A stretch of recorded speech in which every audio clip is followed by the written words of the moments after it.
এদিকের কাপড়কে ওদিকে রাখবে, ওদিকের কাপড়গুলোকে গুছিয়ে এদিকে রাখবে। বুঝতে পারছেন তো? মা আয়েশা, হাদিসটা শুনেন, ব্রেনে তালা খুলে যাবে আপনার।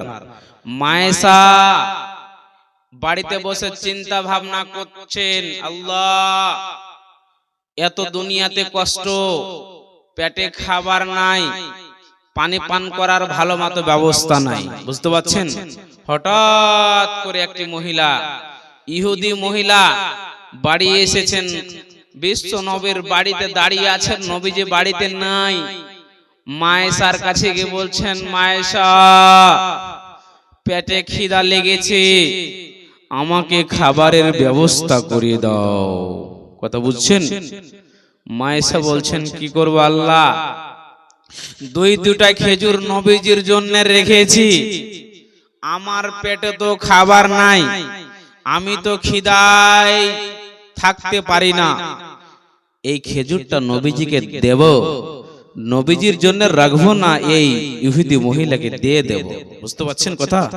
চিন্তা ভাবনা করতে করতে করতে এই মহিলাটিকে দুটা খেজুর দিয়ে দেওয়া হলো। এ আমার মায়েরা, খবরদার কোন যদি ফকির মিসকিন বাড়িতে আসে ভাইজান, ধাক্কা দিয়ে বাড়ি থেকে বের করবেন না। পড়েন ইনশাআল্লাহ, কখনো বের করবেন না। বুঝতে পারছেন? মা বোন যারা পর্দাতে আছেন ভালো করে কথাটি আমার বুঝেন।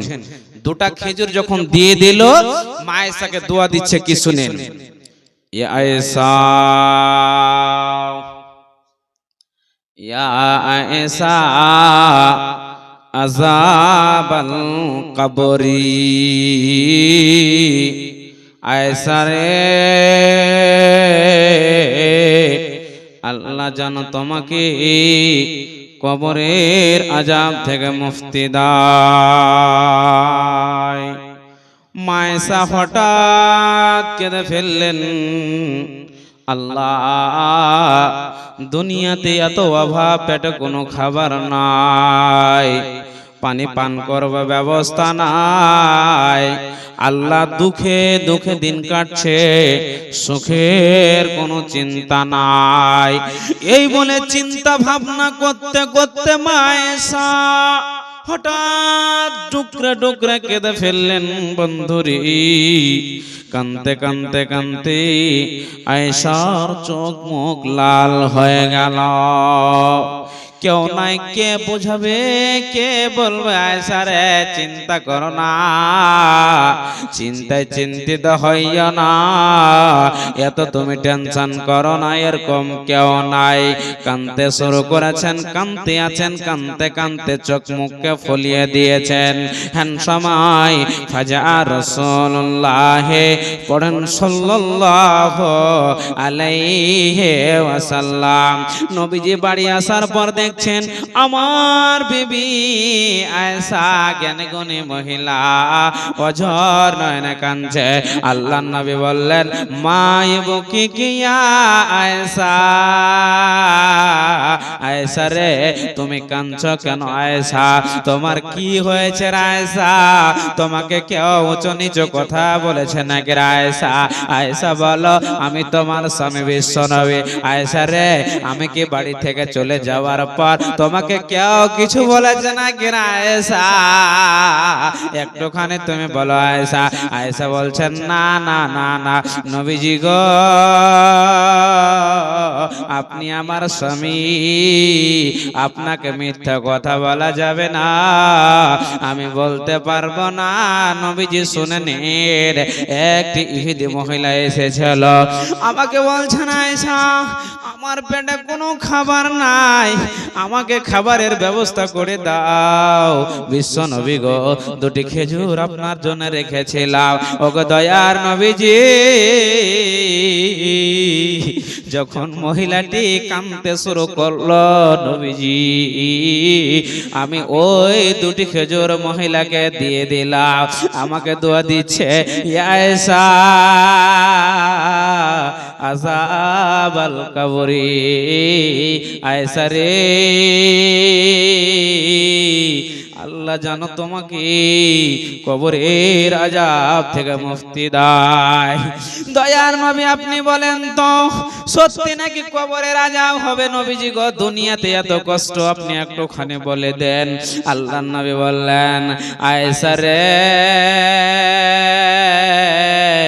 শুনে নাও, আযাবাল কবরে হাক্কুন। আয়েশা রে সত্য সত্য আয়েশা, কবরের আযাব হবে রে আয়েশা, কোনো সন্দেহ নাই। এই কথা শুনে মা আয়েশা অঝর নয়নে কাঁদতে শুরু করলেন। বিশ্ব নবীর চোখ দিয়ে অশ্রু ঝরঝর ঝরঝর করে ঝরছে। মা আয়েশা বলেন, এই কথাটি শোনার পর আমি বিশ্ব নবীজির দিকে টার্গেট করতে লাগলাম, নবীজির দিকে দেখতে লাগলাম। যতদিন বিশ্ব নবী সালাত আদায় করেছেন, যতদিন বিশ্ব নবী নামাজ পড়েছেন, আমি কোনো একদিন দেখলাম না নামাজের অবস্থায় যে বিশ্ব নবীর চোখ দিয়ে ঝরঝর ঝরঝর করে পানি ঝরেনি, এরকম কোনো দিন আমি দেখিনি। বন্ধুরে ওই দোয়াটাই আজকে মায়েরা আমরাও জানি, আপনারাও দোয়াটাও জানেন, কিন্তু মানে বুঝেন না, অনেকজন জানেন না। আজকে শুনলেন যেই নবীজির আগের পিছের গুনাহ মাপ, যেই নবীজির ব্যবহার মা আয়েশা বলেছেন কানা খুলুকুল কুরআন, নবীজির ব্যবহার স্বয়ং কোরআনের মতো। যেমন কোরআনের কোনো পারাতে রুকুতে ভুল নাই, তেমন নবীজির চলাতে উঠাতে ফেরাতে কোনো ভুল নাই।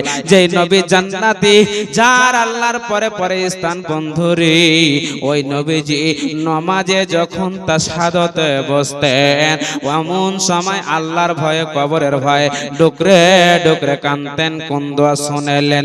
আল্লাহুম্মা ইন্নী আউযু বিকা মিন আযাবিল কবরি, হে আল্লাহ আমাকে কবরের আযাব থেকে বাঁচিয়ে নাও, আমাকে আল্লাহ ফিতনায়ে দাজ্জাল থেকে তুমি বাঁচিয়ে নাও। বন্ধুরে আমার মায়েরা, যে নবীজির আগের পিছে গুনাহ মাফ হওয়ার কারণ পর নামাজে বসে আল্লাহর ভয়ে ডুকরে ডুকরে কাঁদতেন। আচ্ছা বলেন তো আমরা কে এতগুলো আল্লাহর প্যারা বান্দা বসে আছি রে, বান্দি বসে আছি, আমরা নামাজে বসে মাওলানা তাশহাদত বসে আল্লাহর কাছে দোয়া চেয়ে আমরা মাপ চেয়েছি। আল্লাহ আমি পাপী তাপী গুনাহগার বেঈমান, আল্লাহ আমি জীবনে যত গুনাহ করেছি মালিক আমাকে ক্ষমা করে দাও। আমরা এত বড় হত